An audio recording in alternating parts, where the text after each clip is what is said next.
السلام عليكم ورحمة الله وبركاته. نحمده ونصلي على رسوله الكريم. أما بعد فأعوذ بالله من الشيطان الرجيم. بسم الله الرحمن الرحيم. أفلا يتدبرون القرآن أم على قلوب أقفالها. صدق الله العظيم. رب اشرح لي صدري ويسر لي أمري واحلل عقدة من لساني يفقه قولي. তানজিমুল উম্মাহ foundation কর্তৃক আয়োজিত 13তম হিফজুল কোরআন অ্যাওয়ার্ডের আজকের এই চমৎকার আয়োজনে, এই চমৎকার অনুষ্ঠানে আপনারা যারা উপস্থিত হয়েছেন আপনাদের সবাইকে জানাচ্ছি আন্তরিক শুভেচ্ছা এবং মোবারকবাদ। আহলান ওয়া সাহলান ওয়া মারহাবান বিকুম ফি হাযা আল-লিকা আত-তাইয়্যিব আল-মুবারাক। আমি শুরুতেই আল্লাহ রাব্বুল ইজ্জা ওয়াল জালালের দরবারে শুকরিয়া জ্ঞাপন করছি, যিনি আমাদেরকে এরকম চমৎকার একটি বরকতময় প্রোগ্রামে একত্রিত করেছেন। আমরা সবাই পড়ছি কালিমাতুশ শুকর আলহামদুলিল্লাহ। আল্লাহ তাআলার দরবারে শুকরিয়া জ্ঞাপনের পাশাপাশি আমি আজকের প্রোগ্রামের যারা অর্গানাইজার, আয়োজক, তাদেরকে অন্তরের অন্তঃস্থল থেকে শুকরিয়া জানাতে চাই। এরকম চমৎকার প্রোগ্রামে আমাকে ইনভাইট করবার জন্য আমি অত্যন্ত সম্মানিত বোধ করছি। এরকম চমৎকার একটি কোরআনের প্রোগ্রামে অংশগ্রহণ করার সুযোগ পেয়ে আজকে প্রোগ্রামে উপস্থিত আছেন তানজিমুল উম্মাহ ফাউন্ডেশনের সম্মানিত পরিচালনা পর্ষদ, উপস্থিত আছেন তানজিমুল উম্মাহ ফাউন্ডেশনের সম্মানিত শিক্ষকবৃন্দ, শুভাকাঙ্ক্ষীবৃন্দ, অভিভাবক মণ্ডলী এবং হেফজ কমপ্লিট করা শিক্ষার্থী বন্ধুরা, সাংবাদিক বন্ধুরা, ভলান্টিয়ার্স, আমি সবাইকে আবারও অন্তরের অন্তঃস্থল থেকে শুভেচ্ছা জানিয়ে শুরু করছি। শুরুতে আমি আজকের প্রোগ্রামের যারা মধ্যমণি, যারা হুফাজুল কোরআন, যারা অ্যাওয়ার্ড রিসিভ করেছে তাদেরকে আমি অফিসিয়ালি কংগ্রেচুলেট করতে চাই, অভিনন্দন জানাতে চাই যে তোমরা অনেক বড় একটি অর্জন ইতিমধ্যে সম্পন্ন করেছো, আলহামদুলিল্লাহ। এটা একটা হিউজ মাইলস্টোন। এটা যে কত বড় একটা নেমা বা সৌভাগ্য এটা কল্পনা করা যায় না। যে কোরআনকে বলা হয় এটা বিয়ন্ডলেস, বাউন্ডলেস, বটমলেস, মহাবিশ্বের মহাবিশ্বয় মহাগ্রন্থ আল কোরআন আল কারীমকে তোমরা তোমাদের সিনায় ধারণ করেছো। এটা অনেক বড় সৌভাগ্যের একটা ব্যাপার। আল্লাহ তাআলা ইরশাদ করছেন, ইন্না নাহনু নাযালনা যিকরা ওয়া ইন্না লাহু লাহাফিজুন। নিশ্চয় আমি এই কোরআনকে নাজিল করেছি এবং এই কোরআন আল কারীমকে সংরক্ষণের দায়িত্ব আমি নিজেই নিয়েছি। কোরআন আল কারীমকে পৃথিবীতে প্রিজার্ভ করা বা সংরক্ষণ করা এটা আল্লাহ তাআলা তোমাদের মাধ্যমে করেছে। আলহামদুলিল্লাহ সুম্মা আলহামদুলিল্লাহ। এটা অনেক বড় সৌভাগ্যের ব্যাপার এবং সবার নসিবে এটা থাকে না। যাদেরকে আল্লাহ তাআলা পছন্দ করেন, যারা চুজেন পার্সোনালিটি টু আল্লাহ সুবহানাহু ওয়া তাআলা, শুধুমাত্র কেবলমাত্র একমাত্র তাদেরকেই আল্লাহ তাআলা এই সৌভাগ্য দান করেন। এই যে মাইল ফলক তোমরা স্পর্শ করেছো, এটা তোমাদের জীবনের অনেক বড় একটা অর্জন এবং নানা ধরনের খুশ নসিব তোমাদের ব্যাপারে ঘোষিত হয়েছে হাদিসে। আল মাহিরু বিল কোরআন মা আস-সাফারাতিল কিরামিল বারারা ইকরা ওয়ারতাকি ওয়ারাত্তিল কামা কুনতা তুরাত্তিলু ফিদ দুনিয়া ফাইন্না মানজিলাতাকা ফি আখিরি আয়াতিন তাকরাউহা। আজকের এই অ্যাওয়ার্ড গিভিং সেরেমনিতে এসে তোমাদের কত ভালো লাগছে। সবার চেয়ে তোমরা আলাদা, স্পেশাল পোশাক তোমাদের জন্য ক্রেস্ট দেয়া হয়েছে, সামনে এসে ফটো সেশনে অংশগ্রহণ করছো। এর চেয়েও অনেক বড় একটা কনফারেন্সে, এর চেয়েও অনেক বড় একটা কনভেনশন হলে, এর চেয়ে অনেক বড় আয়োজন করে সেদিন তোমাদেরকে বলা হবে ইকরা ওয়ারতাকি ওয়ারাত্তিল কামা কুনতা তুরাত্তিলু ফিদ দুনিয়া। পড়ো, ধীর স্থির ভাবে পড়ো, যেমনি দুনিয়াতে পড়তে তার তিলের সাথে। ঠিক যতটুকু পড়বে ততটুকু করবা, আল্লাহর সান্নিধ্য তোমরা পাবে। যতটুকু পড়বে ঠিক ততটুকু জান্নাতে তোমাদের ভবনগুলো উঁচু হতে থাকবে। আল্লাহু আকবার। এখন তোমাদের কেমন ফিল হচ্ছে? এই দুনিয়াতেই যদি এত চমৎকার অ্যাওয়ার্ড গিভিং সেরিমনিতে তোমাদেরকে সম্মান দেয়া হয়, সেদিনের সেই প্রোগ্রামে যদি তোমরা অংশগ্রহণ করতে পারো কেমন লাগবে তোমাদের বলো? হাফেজ যারা হয়েছো, হেফজ কমপ্লিট করেছো, আমার শিক্ষার্থী বন্ধুরা, তোমাদের কেমন লাগবে সেদিন বলো? ভাল লাগবে সেদিন? আমরা সেদিনের সেই মাহেন্দ্র ক্ষণে যেন আমরা রিওয়ার্ডেড হতে পারি, পুরস্কৃত হতে পারি, সেই প্রত্যাশা আমরা আল্লাহর কাছে রাখছি। আমরা সবাই পড়ছি আল্লাহুম্মা আমিন। তো এই যে বিশাল এক কর্মযজ্ঞ তোমরা শেষ করেছো, আল্লাহর কালামকে তোমরা হেফজ করেছো, এখানেই শেষ নয়। This is just beginning. এটা কেবল শুরু। এটা কেবল কি? এটা কেবল শুরু। এই যে মাইল ফলক তোমরা স্পর্শ করেছো, এরপরে অনেক দূর তোমাদেরকে যেতে হবে, মাইলস টু গো, অনেক দূর যেতে হবে। এখন যেটা তোমাদের করতে হবে, কনসিস্টেন্ট রিভিশনে থাকতে হবে, মোরাজা করতে হবে এই কোরআনকে। এই কোরআনকে হেফজ করে ফেলা এটা সহজ, কিন্তু এটাকে টিকিয়ে রাখা বড্ড কঠিন। আমরা অনেক হাফেজে কোরআনদের সাথে পরিচয় হয়, তারা বলে যে শেখ হেফজ করেছিলাম কিন্তু এখন মনে নাই, ভুলে যায়। তো হেফজ করে ফেলাটা সহজ, কিন্তু এটা সিনায় রাখা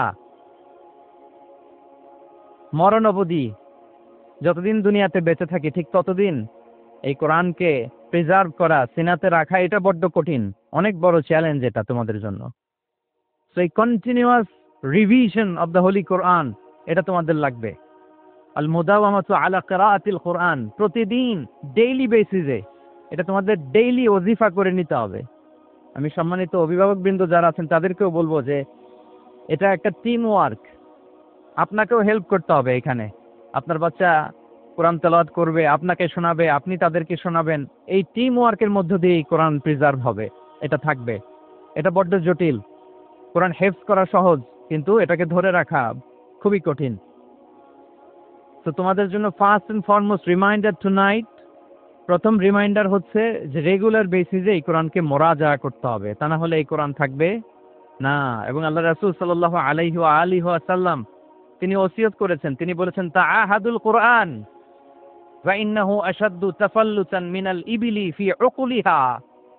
তোমরা কোরআনকে ডেইলি রিভাইজ করো।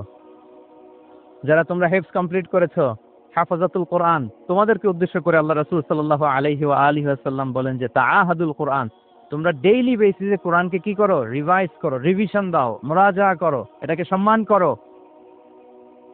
فإنه أشد تفلتا من الإبل في عقولها, কেননা পোষ মানানো হয়নি এরকম কোন বন্য উট যদি এটা রশি ছেড়ে দেওয়া হয়, এটা যেমনি ছুটে পালায়, দৌড়ে পালায়, এটারে ফিরে আনা যেমনি কঠিন, কোরআন হেফজ করার পরে, মুখস্থ করার পরে কেউ যদি ভুলে যায়, ওইটারে আবার রিভাইভ করা তার চেয়েও বেশি কঠিন। এই জন্য ডেইলি বেসিসে রিভাইজ করতে হবে। এবং আল্লাহ রাসূল সাল্লাল্লাহু আলাইহি ওয়া আলিহি ওয়াসাল্লাম তিনিও যাতে ভুলে না যান, বারবার কোরআন পড়তেন, বারবার রিভাইজ করতেন। রাসূল সাল্লাল্লাহু আলাইহি ওয়াসাল্লামের কষ্ট হয়ে যেত, ফলে আল্লাহ তাআলা বলেছেন লা তুহাররিক বিহি লিসানাকা লিতা'জালা বিহি ইন্না আলাইনা জামআহু ওয়া কুরআনা ফাইযা ক্বরা'নাহু ফাত্তাবি' কুরআনা। নবী, আপনি তাড়াহুড়ো করে, এত কষ্ট, এত প্রেসার আপনার উপর নেওয়ার দরকার নেই, আমি আপনাকে পড়িয়ে দেব। জিবরিল যখন পড়ে শুধু ফলো করেন, সেটা একবার পড়ে নিন, মুখস্থ আমি আল্লাহ করে দেব। সানুকরিউকা ফালা তানসা, আপনি আর ভুলবেন না। এরপরে আল্লাহ রাসূল সাল্লাল্লাহু আলাইহি ওয়া আলিহি ওয়াসাল্লাম রেগুলার বেসিসে কোরআন পড়তেন, সাহাবাদেরকে কোরআন শোনাতেন, আবার সাহাবাদের কাছ থেকে কোরআন শুনতেন। তো এই কোরআনকে যদি তোমরা তোমাদের সিনায় আজীবনের জন্য রেখে দিতে চাও সযত্নে, তোমাদেরকে রিভিশন দিতে হবে। এখন খুব বেশি বেশি revise and revise, revise after revise তোমাকে দিতে হবে। এবং সারা বছর কোরআনের যতটুকু নাজিল হতো, আল্লাহ রাসূল সাল্লাল্লাহু আলাইহি ওয়া আলিহি ওয়াসাল্লাম রমাদান আল মুবারাকে জিবরিল আলাইহিস সালামের সাথে রিভিশন করতেন। সারা বছর যা নাজিল হলো, এটা আল্লাহ রাসূল সাল্লাল্লাহু আলাইহি ওয়াসাল্লাম জিবরিল আলাইহিস সালামকে শোনাতেন, আবার জিবরিল আলাইহিস সালাম আল্লাহ রাসূল সাল্লাল্লাহু আলাইহি ওয়াসাল্লামকে অতটুকু শোনাতেন। যে বছর তিনি ইন্তেকাল করবেন, ওই বছর দুইবার তিনি গোটা কোরআনকে জিবরিল আলাইহিস সালামের সামনে পেশ করেছেন, শুনিয়েছেন। আবার জিবরিল আলাইহিস সালাম দুইবার আল্লাহর হাবিব সাল্লাল্লাহু আলাইহি ওয়া আলিহি ওয়াসাল্লামকে শুনিয়েছেন। আল্লাহু আকবার। তাহলে এটাই হচ্ছে সুন্নাহ। তিনি তো পৃথিবীর প্রথম হাফেজ নাকি? আল্লাহ রাসূল সাল্লাল্লাহু আলাইহি ওয়াসাল্লাম প্রথম হাফেজ ছিলেন না? উনি রেখেছেন কিভাবে কোরআনকে? প্রিজার্ভ করেছেন কিভাবে? রিভিশনের মাধ্যমে, রিভিশন এন্ড রিভিশন। তাহলে the first and foremost reminder for tonight in this ceremony for all of you today, you have to revise a lot, you have to recite a lot. প্রতিদিন recite করতে হবে, প্রতিদিন revise দিতে হবে। এটা আমাদের মনে থাকবে তো নাকি? শিক্ষার্থী বন্ধুরা আওয়াজ করো, মেক এ নয়েজ, মনে থাকবে ইনশাআল্লাহ বিইذنিল্লাহ। তাহলে প্রথম কাজ হচ্ছে আমাদেরকে রিভাইজ করতে হবে। পাশাপাশি এই যে 114 সূরা তোমরা এই সিনার ভিতরে নিয়ে নিলা, মুখস্থ করে ফেললা, আল্লাহ তাআলা যা বলার তিনি সব এই কোরআনে বলে দিয়েছেন, নতুন করে আর কিছু বলবেন না। এটা তো দ্য লেটেস্ট রেভেলেশন, এরপরে আর কোনো ওহী আসবে না, প্রত্যাদেশ আসবে না। ফলে আল্লাহ তাআলা আমাদেরকে যা বলা সব বলে দিয়েছেন।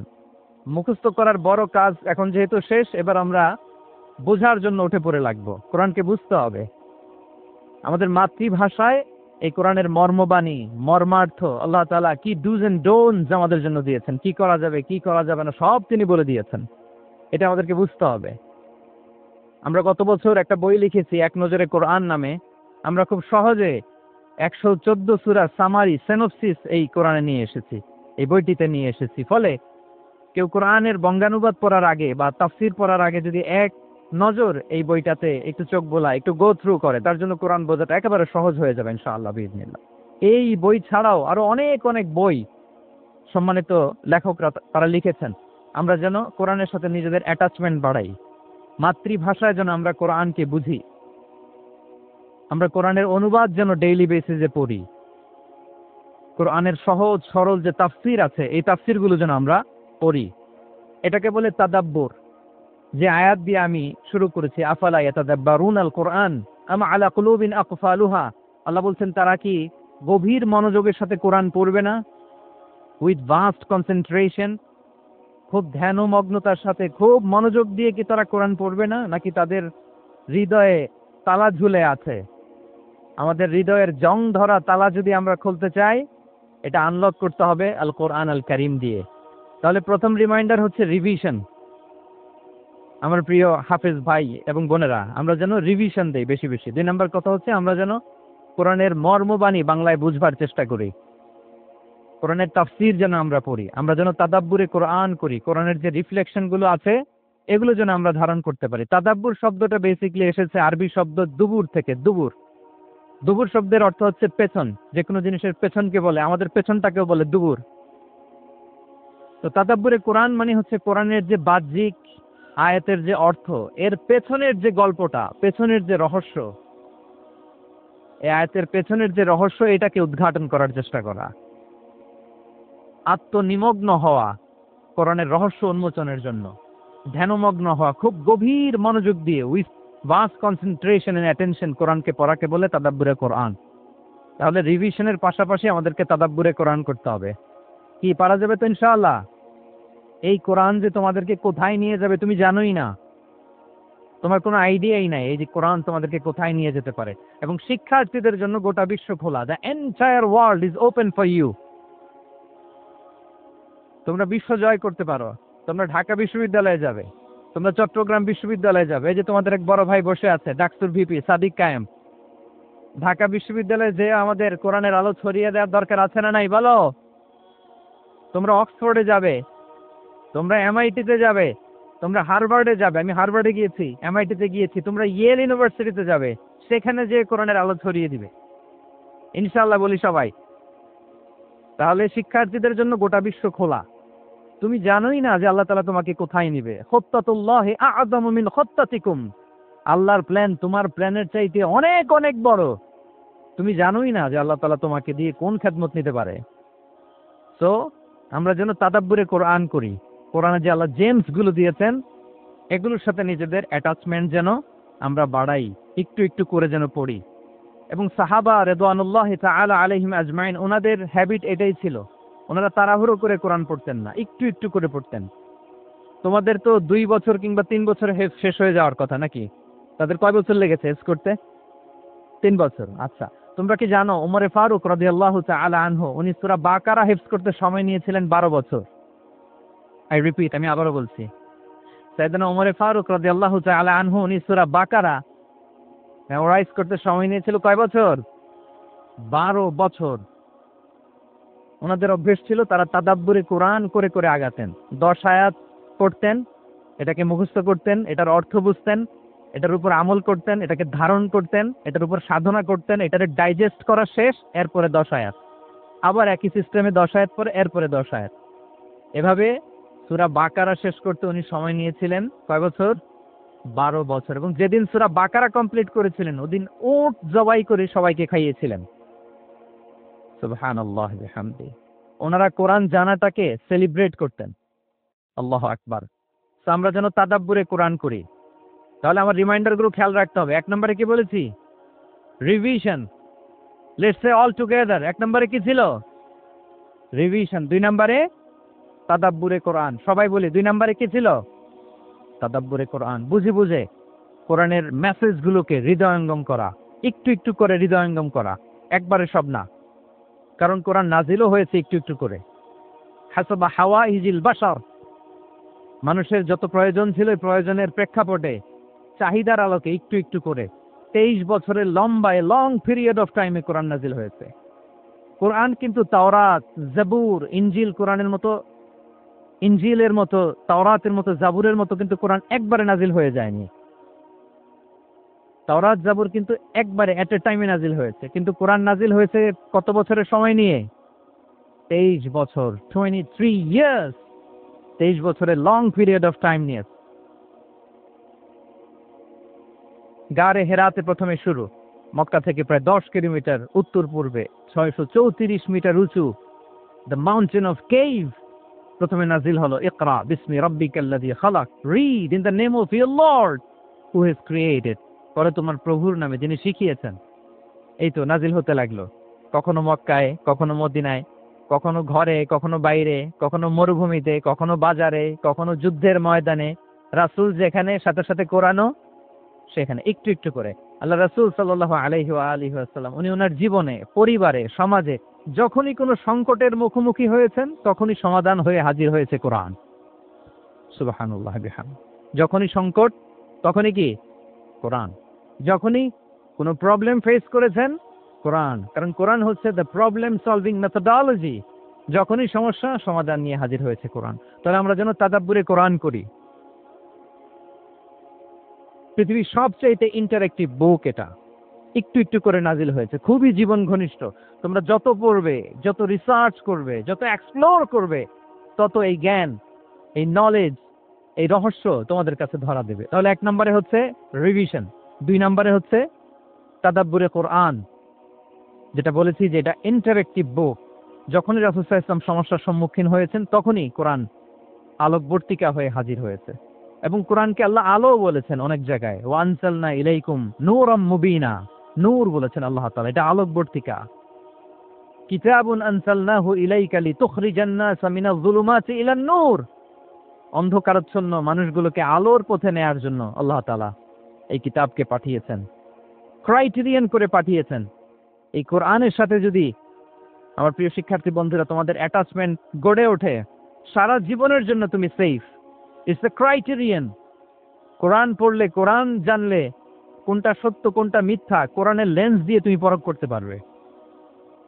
এটাকে আল্লাহ তাআলা বলেছেন আল ফুরকান, তাবারাকাল্লাযী নাযালাল ফুরকানা আলা আবদিহি লিয়াকুনা লিল আলামিনা নাযীরা। ফুরকান মানে the criterion, it differentiates between right and wrong, কোনটা সত্য কোনটা মিথ্যা, কোনটা ভালো কোনটা মন্দ। এটা কোরআনের লেন্স দিয়ে যদি তুমি পরখ করো, তোমার জন্য গোটা বিশ্বটা সহজ হয়ে যাবে, কোনটা সত্য তুমি সহজেই বুঝতে পারবে। তাহলে আমরা ডেইলি বেসিসে রিভিশন দিব, আমরা কোরআনের সাথে নিজেদের অ্যাটাচমেন্টকে বাড়াবো। রেগুলার বেসিসে আমরা তাদাব্বুরে কোরআন করব। কি করব? তো ইনশাআল্লাহ সবাই একসাথে আওয়াজ করে পড়ে ইনশাআল্লাহ। বিশাল এক কর্মযজ্ঞ তোমরা শেষ করেছো, এবার নতুন কর্মযজ্ঞের পথে তোমরা হাঁটবে। কোরআন তোমরা মেমোরাইজ করেছো এবং এখন জ্ঞানের অন্যান্য যে ব্রাঞ্চ আছে, শাখা প্রশাখা আছে, সেগুলোতে তোমরা বিচরণ করবে। জ্ঞানার্জনের একটা মূলনীতি তোমাদের সাথে আজকের এই প্রোগ্রামে শেয়ার করে আমি আমার সংক্ষিপ্ত আলোচনা শেষ করব। ইসলামিক জ্ঞান হোক কিংবা কনভেনশনাল জ্ঞান হোক, জ্ঞানার্জনের জন্য 3টা বিষয় অপরিহার্য, এটা আমাদের খেয়াল রাখতে হবে। আমি তোমাদের মনোযোগ আকর্ষণ করছি, 3টি জিনিস জ্ঞানার্জনের জন্য অপরিহার্য। 1 নম্বর হচ্ছে বিনয়, 2 নম্বর হচ্ছে সফর, 3 নম্বর হচ্ছে সবর। আই রিপিট, আমি আবারও বলি, জ্ঞানার্জনের জন্য 3টা জিনিস লাগে, এটা যে কোনো জ্ঞান হোক, লাগবেই, ইটস এ মাস্ট, কম্পালসারি। 1 নম্বরে হচ্ছে বিনয়, 2 নম্বরে সফর, 3 নম্বরে সবর। এবার আমি জিজ্ঞেস করি, তোমাদের মুখ থেকে আমি শুনতে চাই, বলো জ্ঞানার্জনের জন্য অপরিহার্য বিষয় কয়টা? 1 নম্বরে বিনয়, 2 নম্বরে সফর, 3 নম্বরে সবর। এই 3টাই লাগবে। বিনয়ী হইতে হবে, ডাউন টু আর্থ হইতে হবে। বিনয়ী না হলে, মুতাওয়াদি না হলে আল্লাহ তাআলা এলেমের নূর দিয়ে ওই ব্যক্তিকে ধন্য করেন না। বিনয়ী হইতে হবে। বলা যাবে না যে আমি সব শিখে ফেলছি, আমি সব জানি, আসলে কিছুই জানি না, আসলে কিছুই জানি না। অনেক পড়াশোনা করার একটা বড় সুবিধা হচ্ছে আমি যে কিছুই জানি না এটা জানা যায়। যারা অনেক পড়াশোনা করে, গভীর জ্ঞান অর্জন করে, অনেক পড়াশোনা করার একটা বড় ফায়দা হচ্ছে যে এটা জানা যায় সবশেষে যে আমি কিছুই জানি না। আবুন নওয়াজ একটা চমৎকার কবিতা লিখেছেন। উনি বলেছেন, ফাকুল্লি মান ইয়াদদাই ফিল ইলমি ফালসাফাতান হাফিজতা শাইআন ওয়া গাবাত আনকা আশিয়াউ। যে বলে যে আমি সব জানি, তুমি তার বৃদ্ধাঙ্গুলি দেখিয়ে বলা তুমি কিছুই জানো না, তুমি অল্প কিছু জেনেছো। মহাবিশ্বের অনেক রহস্য তোমার কাছে এখন অধরা, এখনো অধরা, অজানা। ওয়া ফাওকা কুল্লি যী ইলমিন আলিম। জ্ঞানীর উপরও জ্ঞানী আছে, জাননেওয়ালার উপরও জাননেওয়ালা আছে। তাহলে বিনয় যেন আমাদের পোশাক হয়, আমরা যেন বিনয়ী হই। আমরা যার কাছ থেকে নলেজ নিব, ইলম নিব, তার কাছে বিনয়ী হইতে হবে। যেই পাত্রে পানি ঢালবো এটা থাকবে নিচে, আর যেই গ্লাস থেকে ঢালা হবে ওইটা থাকে উপরে। মুসা আলাইহিস সালাম একবার বনি ইসরাইলের মাঝে আলোচনা করছিলেন। হঠাৎ এক লোক বলে যে, ইয়া নবী আল্লাহ, মান আ'লামু ফিল আরদ, বর্তমান পৃথিবীতে সবচেয়ে বড় জ্ঞানী কে? তো মুসা আলাইহিস সালাম খুব বেশি ভাবনা চিন্তা না করে বলে ফেললেন, আনা, আমি সবচেয়ে বড় জ্ঞানী। এটা ভুল বলেন নাই, কারণ যাকে আল্লাহ তাআলা ওহির জ্ঞানে ধন্য করেন তিনিই তো সবচেয়ে বড় জ্ঞানী। আনা, আমি সবচেয়ে বড় জ্ঞানী। তো আল্লাহ তাআলা এই রেসপন্সটা, এই আনসারটা পছন্দ করেন না। আল্লাহ তাআলা চাচ্ছিলেন মুসা আলাইহিস সালাম যদি বলতো যে আল্লাহই ভালো জানে বা আল্লাহু আ'লাম, আল্লাহই সবচেয়ে জ্ঞানী, এটা আল্লাহ পছন্দ করতেন। তো উনি যখন বলে ফেলছেন আমি, আল্লাহ বলে, না মুসা, তুমি যে বলে ফেললে আমি সবচেয়ে বড় জ্ঞানী, তুমি তো সবচেয়ে বড় জ্ঞানী নও, তোমার চেয়ে বড় জ্ঞানী আছে। শুনে তো মুসা আলাইহিস সালাম অবাক, কি আমার চেয়ে বড় জ্ঞানী কোথায়? আল্লাহ বললেন, ইযহাব ইলা মাজমাইল বাহরাইন, দুই সাগরের মিলনস্থলে যাও, ওখানে আমার এক বান্দা আছে ইসমুহু খাদির। এই খাদির, যারে আমরা বাংলায় খিজির বলি আর কি, এই খিজির তোমার চেয়েও জ্ঞানী। আল্লাহু আকবার। আপনারা সূরা কাহফের তাফসীর পড়লে জানতে পারবেন। গেলেন, নৌকার মধ্যে বসা, হঠাৎ একটা চড়ুই পাখি এসে সাগরের পানি খাচ্ছে। অনেক, to make the long story short, বড় স্টোরিকে আমি ছোট করে বলছি। দুইজন নৌকায় বসা, একটা চড়ুই পাখি এসে সাগরের পানি খায়। তো খিজির আলাইহিস সালাম বললেন, মুসা, চড়ুই পাখিটা দেখতে পাচ্ছ? মুসা আলাইহিস সালাম বললেন, হ্যাঁ দেখতে পাচ্ছি। চড়ুই পাখি যে পানি খেলো এই মাত্র, এটা দেখেছো? হ্যাঁ দেখেছি। পানি খাওয়ার কারণে চড়ুই পাখির চঞ্চুতে, মানে ঠোঁটে যে একটু সাগরের ছিটে ফোঁটা পানি লেগেছে, দেখেছো? মুসা আলাইহিস সালাম বললেন, হ্যাঁ দেখেছি। তো খিজির আলাইহিস সালাম বললেন, এই যে সাগর থেকে, মহাসাগর থেকে পানি খাওয়ার কারণে চড়ুই পাখির ঠোঁটে সামান্য সাগরের ছিটে ফোঁটা পানি যতটুকু ঠোঁটে লেগে আছে, এটা হচ্ছে তোমার, আমার আর মহাবিশ্বে আমরা যারা আছি সবার জ্ঞান। আর এই পড়ে থাকা মহাসাগরের পানি হচ্ছে আল্লাহর জ্ঞান। চড়ুই পাখির ঠোঁটে লাগা পানি তোমার, আমার আর পৃথিবীর সবার, আমাদের যে জ্ঞান আল্লাহ দিয়েছেন এটা। আর মহাসাগরের পানিগুলো কার জ্ঞান? ওয়ামা উতীতুম মিনাল ইলমি ইল্লা কালিলা। আল্লাহ বলেন, একেবারে একেবারে ভেরি লিটল, যত সামান্য জ্ঞান দিয়ে আমি তোমাদেরকে দুনিয়ায় পাঠিয়েছি। এজন্য আমি সব জানি, এটা আজকে থেকে আমরা আর বলবো? আমার শিক্ষার্থী বন্ধুরা নয়েজ করো, বলো আমরা বলবো আল্লাহু আ'লাম, আল্লাহ ভালো জানেন। সাহাবাদের এই বৈশিষ্ট্য ছিল, ওনারাও বলতেন আল্লাহু ওয়া রাসূলুহু আ'লাম, আল্লাহ এবং আল্লাহর রাসূল ভালো জানেন। এবং আমাদের ক্লাসিক স্কলারদের এই বৈশিষ্ট্যটা ছিল, অনেক প্রশ্নের উত্তর ওনারা দিতেন না। আমাদের তো প্রশ্ন করলে আমরা হুটহাট উত্তর দিয়ে দিই। অন এন এভারেজে 10টা প্রশ্ন করলে ইমাম মালিক এর মধ্যে অধিকাংশ প্রশ্নের উত্তরে বলতেন আনা লা আ'লাম, আমি জানি না। আমি জানি না, এটা যখন আমরা বলতে শিখি তখনই বেসিক্যালি আমরা নলেজেবল হয়ে উঠি, জ্ঞানী হয়ে উঠি। তাহলে জ্ঞানার্জনের জন্য অপরিহার্য কয়টা বিষয় বলেছিলাম, মনে আছে না? ঘটনা শুনতে শুনতে কয়টা মোট? 1 নম্বরে বিনয়। আমরা বিনয়ী হব। আওয়াজ করে বলি, আমরা কি হব? আমরা বিনয়ী হব। এই যে আমরা কোরআন হেফজ করলাম, এরপরে তুমি যদি বুখারী হেফজ করো, মুসলিম হেফজ করো, এটা তোমার বাহ্যিক জ্ঞান অর্জন হয়েছে। জ্ঞানের দুইটা সাইড, একটা ইন্টারনাল নলেজ আর একটা হচ্ছে এক্সটার্নাল নলেজ। বাহ্যিক জ্ঞান এটা হয়েছে, আরেকটা আছে ইন্টারনাল নলেজ, এটাকে বলে অন্তর্নিহিত জ্ঞান। ইলমে লাদুন্নি ওয়া আল্লামনাহু মিন লাদুন্না ইলমা। এইটা শুধু কোরআন হেফজ করলেই হয় না, এটা কোরআন পড়ার পরে, হাদিস পড়ার পরে, এগুলোর উপর আমল করার পরে, বছরের পর বছর সাধনা করার পরে আল্লাহ তাআলা কোন ব্যক্তিকে ইলমের নূর দেন। এটা এত সহজ না। আমরা এক্সটার্নাল নলেজ, বাহ্যিক জ্ঞান খুব সহজেই রিসিভ করতে পারি, কিন্তু ইন্টারনাল নলেজ, যেটা অন্তর্নিহিত জ্ঞান, যেটা তোমার দূরদৃষ্টি বাড়াবে, তোমার ফেরাসত বাড়াবে, তোমার বিচক্ষণতা বাড়াবে, তোমার ফারসাইটেডনেসকে বাড়াবে, ওই অন্তর্নিহিত জ্ঞানের জন্য বছরের পর বছর সাধনা করতে হয়। তো আমরা যেন বিনয়ী হই, এটা হচ্ছে নাম্বার 1। 2 নাম্বার কি বলেছিলাম? সফর। ফানজুরু কাইফা কানা আকিবাতুল মুকাজ্জিবিন। আল্লাহ বলে সফর করো, সিরু ফিল আরদ, ট্রাভেল করো। ট্রাভেল করলে তোমার চোখ খুলে যাবে। তুমি যদি পেট্রাতে যাও, জর্ডানের পেট্রায়, তোমার চোখ খুলে যাবে। তুমি যদি ফেরাউনের লাশ দেখে আসো, তুমি অবাক হয়ে যাবে। তুমি যদি জর্ডানের ডেড সি ঘুরে আসো, তুমি অবাক হয়ে যাবে। হাজারটা বই পড়ে তুমি ওই জ্ঞান অর্জন করতে পারবে না, যেই জ্ঞান তুমি ট্রাভেলিং করে অর্জন করতে পারবে। তাহলে ভ্রমণ করতে হবে। আর 3 নম্বরে কি বলেছিলাম? সবর, মানে হার্ড ওয়ার্কিং হইতে হবে। পরিশ্রমের কোনো বিকল্প নাই। There is no alternative to be hard working. কোনো বিকল্প নেই, হার্ড ওয়ার্ক তোমাকে করতেই হবে। এটাই সবর। এই 3টা প্রশিক্ষণই আল্লাহ তাআলা মুসা আলাইহিস সালামকে দিয়েছিলেন।